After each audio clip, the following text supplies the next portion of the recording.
मी महादेव डोराव इथे 2-3 दिवसापूर्वी माझ्या घरी सोमनाथ सलगरे, बापू आंधळे, सनी देवडे हे 3 जण आल्याच्या नंतर मला म्हणाले, तू वाल्मिकांनाचं काम का करत नाहीस, तुला जीव मारायला सांगितलं. मी त्यांच्या हातापायाकडून विनवणी करून त्यांना तिथून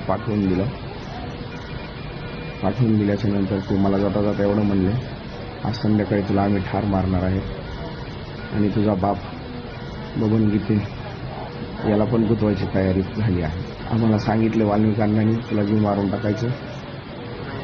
वाल्मिक बाबूराव कराडेंनी सांगितले जीव मारून टाकायचं. राजाच्या हातात गन होती,